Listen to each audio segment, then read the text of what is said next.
안녕하세요. 토요미스테리 디바달리아입니다. 오늘의 이야기 바로 시작해 볼게요. 2018년 10월 미국 밀워키의 911 센터로 한 통의 신고 전화가 걸려옵니다.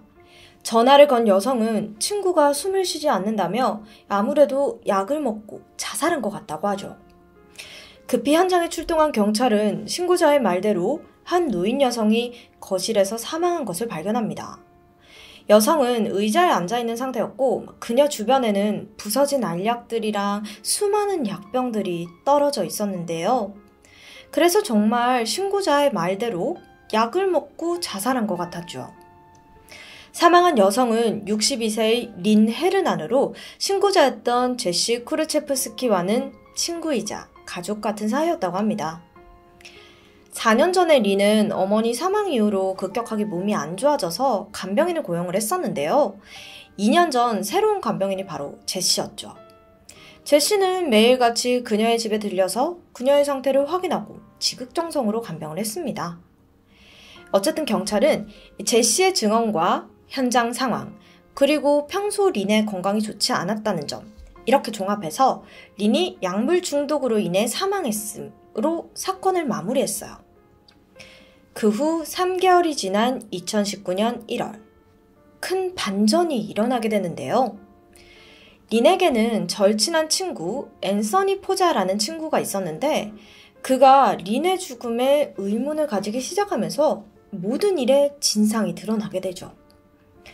린의 집을 정리하던 앤서니가 우연히 린의 카드 청소를 봤는데 명세서에는 린의 카드값이 무려 10만 달러, 이거 하나로 1억 3천만 원이 찍혀 있었던 겁니다. 앤서니는 린이 집에만 있었는데 혼자서 이 큰 금액을 사용했다고? 말이 안 된다고 생각이 든 거죠. 또 사실 그는 전부터 린의 죽음에 대해서 찝찝함을 느끼고 있던 참이었습니다. 린의 건강이 좋지 않았던 건 맞지만 그녀가 죽고 싶다거나 우울감을 느끼는 말은 단 한 번도 한 적이 없었거든요. 그래서 앤서니는 경찰에게 그녀의 사건을 재조사해야 된다고 주장했어요. 결국 경찰은 이 사건을 재조사하기로 합니다. 린의 시신을 부검하고 독성 검사를 실시했는데 충격적인 사실들이 드러나게 돼요. 그녀의 몸속에서 42개나 되는 알약들이 발견되었거든요. 또 혈액 속에서 치사량보다 훨씬 많은 양의 테트라하이드로졸린이 발견된 겁니다. 자, 테트라하이드로졸린. 이건 우리가 일상생활에서 많이 접할 수 있는 화학 물질인데요.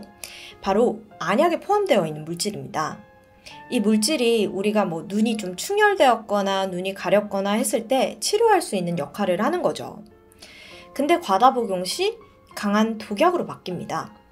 모든 약이 그렇겠지만 치사량을 섭취할 경우 구토, 발작, 혼수에 빠지게 되며 심할 경우 사망까지 이르게 되는 치명적인 독극물이죠. 린은 평소 안구 건조증으로 인해서 처방전 없이 구매할 수 있는 바이신이라는 안약을 사용을 했었는데요. 이 안약 성분 중 하나가 테트라하이드로졸린이었습니다. 단순히 보면 안약 오남용으로 인해 사망한 것처럼 보였지만 단순 오남용이라고 보기에는 린의 몸 안에서 발견된 양이 너무도 많은 거죠. 부검인은 이 정도의 양이 몸에서 발견되기 위해서는 적어도 6병의 안약을 마셔야 가능하다고 증언했어요. 또 테트라하이드로졸린으로 인해 몸을 잘 가눌 수가 없었을 텐데 사실 42개나 되는 알약을 스스로 먹었다? 이건 불가능하다고 해요. 경찰들은 린의 사건이 자살이 아닌 살인사건이라고 판단이 되었습니다. 경찰은 이내 유력 용의자 한 명을 찾아내게 되는데요. 린과 가장 가까운 사이이자 최초 신고자였던 제시였어요. 경찰들이 제시를 의심하기 시작한 건 제시의 수상한 행적들 때문이었죠. 그녀는 재수사가 결정되고 시신을 부검할 당시 계속 부검소에 전화를 걸어서 혹시 발견된 거 없나요? 이렇게 부검 결과랑 독성 검사 결과를 물어봤습니다. 경찰들도 제시가 의심이 되잖아요. 그래서 계속 추궁을 해보니까 제시는 솔직하게 털어놓을 사실이 있다고 말하는데 그녀의 말은 린이 지병으로 인해서 약물에 중독된 상태였대요. 평소 린이 보드카에 안약을 타서 마시기 때문에 대량의 바이신을 구입해 집 안에 쌓아두었다고 밝혔죠. 또한 그녀가 자살 충동이 좀 심해서 자신이 뜯어 말렸음에도 불구하고 집에 총을 구비해둘 정도였다고 합니다. 그러면서 린의 집 안쪽에 있는 금고 안을 확인해보면 모든 걸 알 수 있을 거라며 억울하다는데요. 그러나 이 제시의 거짓말은 오래가지 않아 모두 들통나게 돼요. 린이 보드카에 안약을 타서 마셨다는 그녀의 주장과는 달리 린 몸 안에서는 어떠한 알코올도 검출되지 않았거든요. 모든 이야기의 시작은 2년 전 두 사람의 관계가 시작된 2016년으로 거슬러 가보겠습니다. 그 시절 제시와 린의 관계는 앞서 말했던 것처럼 겉으로 보기에는 완벽해 보였어요. 이웃 중 한 명은 제시요, 매일 린의 집에 찾아왔고 두 사람 항상 붙어 다녔어요. 이웃들 모두 제시가 친절하고 자상한 사람이라고 생각을 했죠. 하지만 사실 제시는 검은 속내를 숨기고 린을 찾아왔던 겁니다. 2014년 린은 어머니 사망 이후에 25만 달러라는 거액을 상속받았대요. 자기 전 재산까지 합쳐서 하나로 약 4억 6천만 원을 가지고 있었는데요. 이 사실을 알게 된 제시가 이 돈을 노리고 린에게 간병인으로 접근을 한 겁니다. 2년이라는 시간 동안 제시는 간병인으로 위장하고 린의 팔찌, 반지, 보석을 훔치면서 30만 달러의 거액을 빼돌렸습니다. 심지어는 린의 명의를 도용해서 신용카드를 만들어요. 그리고는 남자친구와 함께 데이트할 때 사용했죠. 이게 어떻게 안 걸릴 수 있었냐고요? 매일같이 집에 드나들었잖아요. 린 몰래 카드 명세서를 빼돌린 거죠. 심지어 린의 명의를 도용해서 대출을 하기도 했습니다. 후에 경찰 조사 결과 은행에 녹음되어 있던 전화가 제시의 목소리임이 확인되었고요.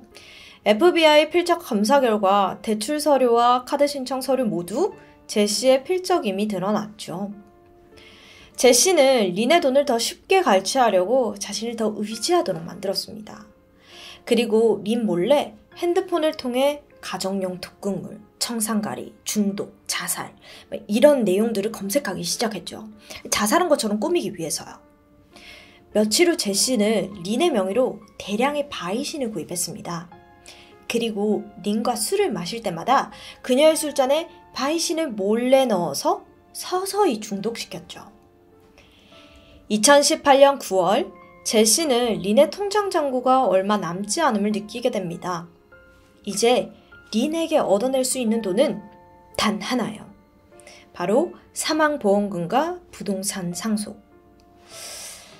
곰곰이 생각하던 제시는 그래, 유언장부터 쓰게 해야겠다고 생각합니다. 그녀의 설득으로 린은 딸 같았던 제시를 위해서 사망 시 제시에게 사망보험금과 부동산 일체를 상속한다는 그 유언장을 작성해요. 린은 딸인 제시가 원한다면 자신이 가진 모든 것을 줄 수 있었습니다. 유언장을 얻어낸 제시는 린을 죽이고 그녀의 죽음을 자살로 위장하기 위해 움직이기 시작해요. 그리고 린의 이름으로 총 2개를 주문한 후 린의 금고에 넣어두죠. 사건 당일 10월 3일 제시는 목이 마르다고 말하는 린에게 물 한 병을 건네줍니다. 그런데 이 병 속에는 물이 아닌 안약 바이신이 들어있었어요. 이걸 모른 채 린은 물을 다 마셨거든요. 그리고 깊은 잠에 들게 되죠. 이때 제시는 42개의 알약을 그녀의 목구멍 안으로 밀어 넣었어요. 바이신 안에는 테트라하이드로졸린의 물질이 포함되어 있잖아요. 목구멍 안으로 들어간 약들이 테트라하이드로졸린의 효과를 증가시켜서 린은 결국 사망하게 됩니다. 린이 죽을 때까지 제시는 밖에서 이렇게 기다리고 있다가 타이밍을 살짝 보고 다시 들어와서 린이 사망한 걸 확인해요. 그 다음 빠르게 움직입니다. 이 사건 현장이 자살로 보이도록 꾸며야 하니까요. 그리고 약과 약병들을 주변에 막 뿌리고 모든 게 완벽하다 싶었을 때 놀란 척 신고를 한 거였죠. 현장을 빠져나오던 제시는 린의 팔에 걸려있던 금팔찌를 발견하는데요. 제시는 이 팔찌까지 훔쳐서 유유히 현장을 빠져나왔습니다. 그녀는 도시 외곽의 술집과 카지노를 향했고 이곳에서 61개의 현금 인출기로 린의 카드에서 13만 달러를 인출했죠. 완전 범죄라고 생각하며 남자친구와 돈을 흥청망청 돈을 쓰고 다니던 제시는 앤서니의 신고로 인해 사악한 행적들이 모두 들통나게 된 겁니다. 2019년 7월, 경찰에 체포된 제시는 자신의 무죄를 호소하는데요. 제시는 끝까지 린이 자살한 거예요 주장을 해요. 린은 자신에게 엄마 같은 존재였고 모든 돈은 엄마가 딸에게 그냥 용돈 주듯이 선물로 준 거라고 주장했죠. 그러면서 린은 자신에게 돈을 주면서 행복감을 느꼈다고 주장합니다. 그리고 그녀가 자살한 이유는 어머니 죽음에 대한 자책으로 술과 약물에 중독되었고 사건 당일 죄책감에 스스로 목숨을 끊은 거라고 주장을 했어요. 제시는 나는 테트로하이드로졸린? 나 그게 뭔지도 모르고 난 억울하다고 거듭 이야기를 했는데요. 조사 결과 이 주장들 또한 모두 거짓임이 밝혀졌죠. 제시의 핸드폰을 조사한 경찰들이 제시가 남자친구에게 보낸 문자에서 테트라하이드로졸린을 언급하며 이게 독살에 사용될 수 있다고 이야기하는 걸 발견했거든요. 또한 그녀가 자신의 친구에게 보낸 편지가 중요한 증거로 제시가 되었는데 해당 편지에는 린 약물 중독으로 죽었어. 나 린 돈으로 쇼핑도 하고 그리고 카지노 갈 거야. 너무 신난다. 이렇게 작성한 내용들이 있었습니다. 덧붙여서 그녀가 살아있는 것보다 죽은 게 더 가치가 있다는 내용도 있었고요. 린이 자살한 것이라는 변론이 통하지 않자 제시는 또 말을 바꿔요. 이번엔 자신이 사건에 개입한 건 맞지만 린이 부탁해서 자살을 도운 것뿐이라고 주장했습니다. 사건 당일 아침 린이 바이심 6병을 물병에 담았고 이를 마시려고 하자 자신은 말렸다고 이야기를 했대요. 이 과정에서 다툼이 벌어져서 1시간 동안 싸웠고 결국 자신이 사과하고 린에게 물병을 주고 집을 떠났다고 주장하죠. 결국 바이신을 마신 건 린의 선택이니까 린이 자살한 거 맞다고 거듭 주장했습니다. 제시의 변론에도 불구하고 재판부는 검찰의 손을 들어주었습니다. 제시가 린의 돈을 노려 살인한 것으로 판단했죠. 2023년 11월, 제시는 1급 고의적 살인 1건과 2건의 절도 혐의로 유죄 판결을 받게 됩니다. 판결문이 낭독되자 그제서야 제시는 후회하는 모습을 보였죠. 하지만 재판이 끝난 지 2개월이 지난 현 시점에도 제시는 자신의 무죄를 주장하면서 항소를 준비하고 있다고 합니다.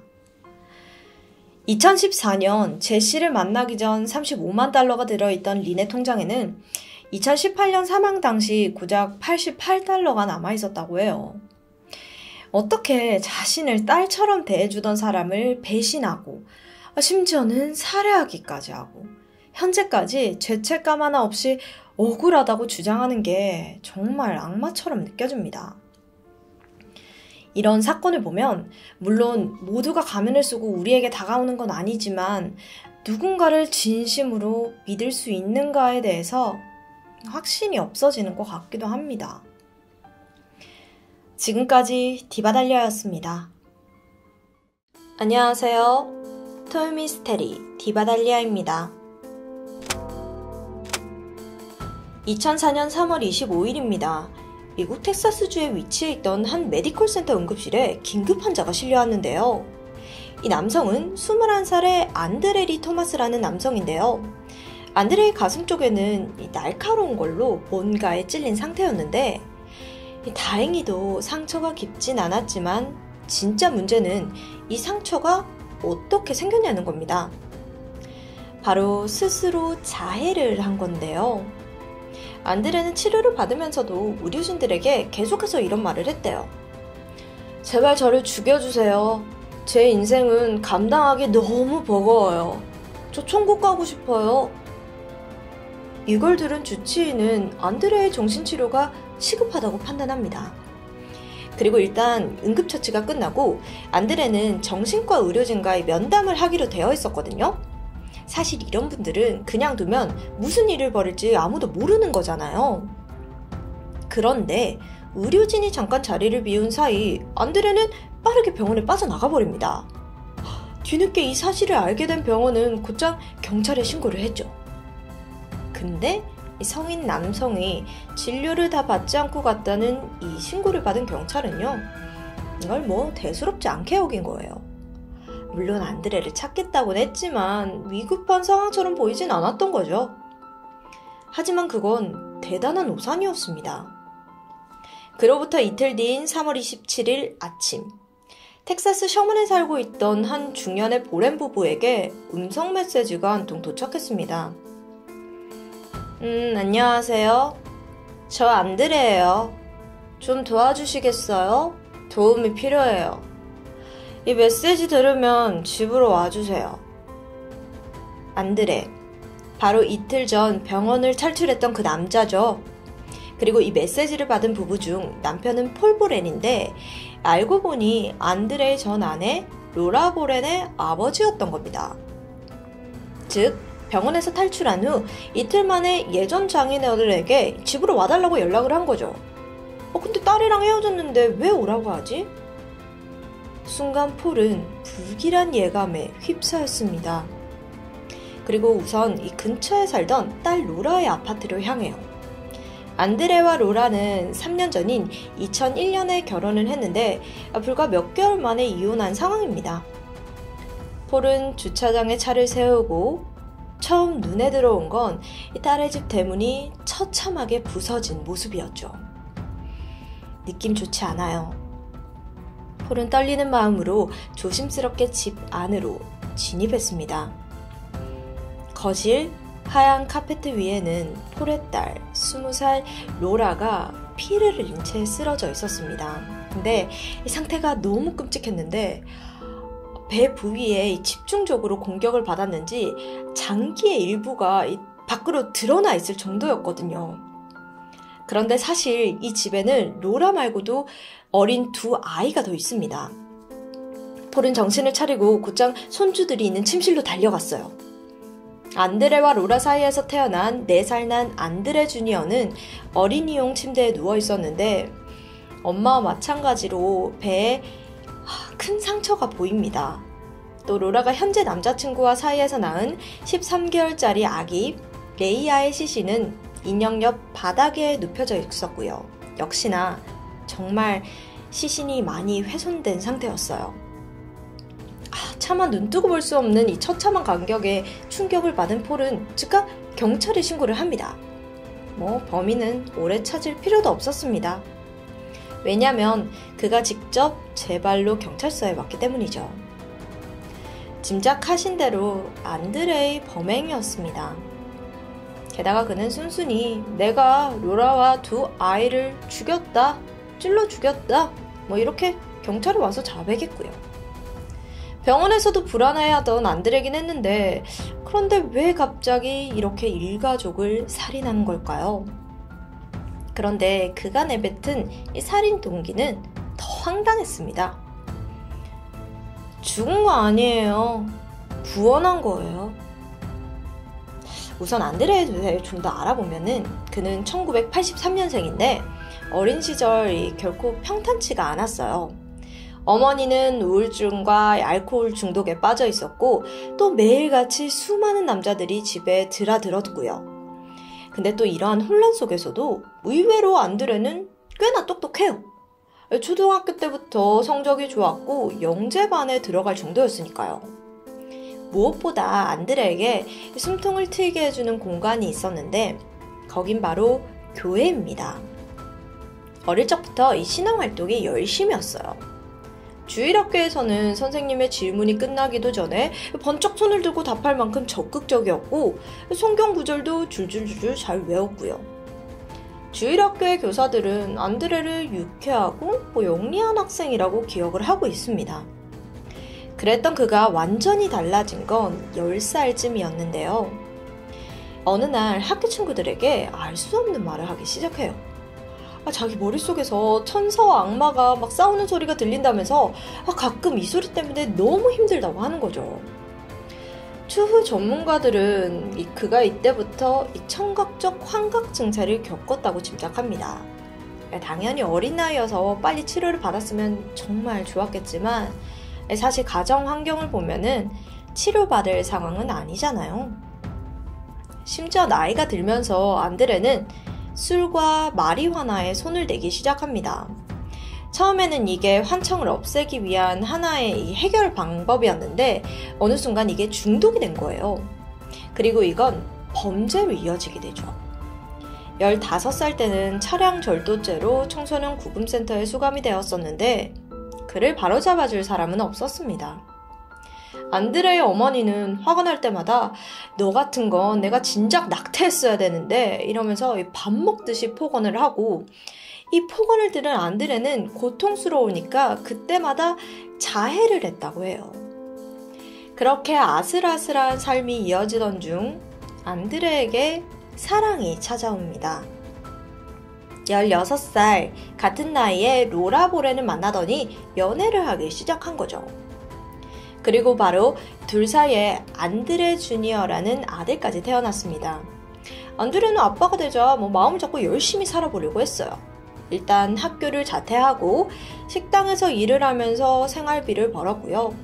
그러다가 안드레가 18살이 되었을 시점에는 두 사람은 정식적으로 결혼을 하기 시작했죠. 신혼집은 안드레의 어머니 로셀의 집에서 시작합니다.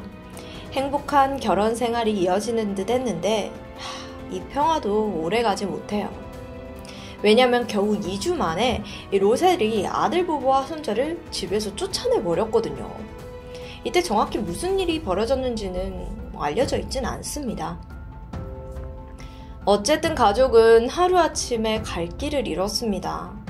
그런데 이때 로라의 부모님이 도움을 준다는 거예요. 다행이다 싶었는데 오직 딸 로라와 어린 손주만 받아주겠다는 거죠. 안드레는 안 되고요. 그래서 안드레와 로라는 어쩔 수 없이 별거를 해야만 했습니다. 그러다 문제가 발생합니다. 로라에게 새로운 남자친구가 생긴 거예요. 결국 그들의 결혼은 4개월 반 만에 끝이 납니다. 그런데 자신이 유일하게 행복했다고 느꼈던 결혼이 깨지면서부터 안드레는 더 심한 망상과 자살 충동에 시달립니다. 심지어는 이상행동을 보이기도 했는데 그 한 예로 하루에 몇 시간 동안이나 계속해서 달러 지폐를 들여다보고만 있는 거예요. 여기에는 이유가 있었는데 이 당시에 안드레는 구원이라는 개념에 푹 빠져 있었대요. 그런데 자신의 인생을 구원할 단서가 바로 지폐 속 이미지 중 하나라고 믿었던 거죠. 여기서 끝나지 않고 문제가 더 심각해지는데 안드레가 어릴 때부터 성경을 줄곧 잘 외웠잖아요. 근데 어느덧 성경 속 인물들을 자신과 자신의 주변인들에게 대입을 하기 시작하면서 이상한 행동을 하기 시작하는 거죠. 예를 들면 스스로 자기가 악마래요. 그리고는 입에 하루 종일 테이프를 붙여놔요. 그럼 말을 하지 못하잖아요. 이게 자체적인 체벌인 겁니다. 24시간 동안 아무 말을 하지 않으면 신이 자신을 용서해 줄 거라고 믿었다는데요. 또 한편 헤어진 아내 로라와 아이를 악의 물이라고 여겼습니다. 근데 이 사람이 워낙 좀 제정신이 아니잖아요. 그래서 악의 물이라면서도 또 실제로는 로라와 관계 회복을 위해서 노력하기도 하죠. 하지만 이미 로라는 마음이 떠난 상태였고 또 이 남자친구와 사이에서 딸까지 낳아 나름 안정적인 생활을 하던 중이었고요. 그러던 2004년 봄 안드레는 급기야 마약 성분이 들어있는 감기약에 중독되었습니다. 3월달에는 보다 못한 친구가 야, 너 진짜 상태 안 좋다 이러면서 안드레를 정신건강진료소에 데려가요. 이때라도 그를 강제 입원시켰더라면 참 좋았겠지만 진료소는 딱히 별다른 조치를 해주지 않았습니다. 그리고 약 3주 후 안드레가 칼로 자신의 가슴을 찔러서 병원으로 왔던 거고요. 이때 안드레는 상처 치료만 받고 황급히 병원을 나왔는데요. 그로부터 이틀 뒤인 3월 27일 끔찍한 사건이 발생한 그날 안드레가 향한 곳은 로라의 아파트였습니다. 손에는 무려 3자루의 칼을 쥐고 있었고 로라의 집 안으로 들어섰습니다. 로라는 깜짝 놀랐겠죠? 그리고 일단 아이들을 보호하기 위해 온몸으로 막아서는데 안드레는 망설임 없이 로라의 가슴에 칼을 깊게 꽂았습니다. 자, 여러분 여기서부터는 다소 잔혹한 묘사가 포함되어 있으니까 조심하세요. 정말 잔인한 게 로라를 찔렀잖아요. 근데 여기서 멈추지 않고 그녀의 몸속에서 장기 이불을 적출하고 훼손하기까지 합니다. 도대체 어떤 의도였는지는 모르겠어요. 이제 그에게 남겨진 건 2자루의 칼인데 안드레는 일단 한 자루로 방에 있던 2 아이의 가슴을 차례로 찔렀고 마찬가지로 장기의 이불을 적출하고 훼손했습니다. 정말 너무 잔인해요. 그렇게 로라와 2 아이들이 끔찍하게 사망했고 다음 타깃은 자기 자신이에요. 그는 남은 칼 한 자루로 자신의 가슴을 깊게 찔렀고 이후 로라의 옆에서 죽음을 기다렸습니다. 근데 안 죽는 거예요. 그래서 다시 일어납니다. 그리고 나선 아까 살인을 할 때 적출했던 장기를 적출했었잖아요. 주섬주섬 로라의 폐랑 그리고 아이들의 심장을 주머니에 놓고는 터덕터덕 8km를 걸어서 집으로 돌아가 버렸죠. 이후에는 경찰에 자수를 했고요. 이게 무슨 웬 해괴한 범죄예요. 그는 범행 동기에 대해서 이렇게 털어놓았습니다. 하나님이 저한테 3사람을 죽이라고 했어요. 그들 모두 악마거든요. 근데 피가 섞이면 안 되니까 악마가 되살아날 수 있잖아요. 그래서 각각 다른 칼을 사용한 거고요. 그들이요?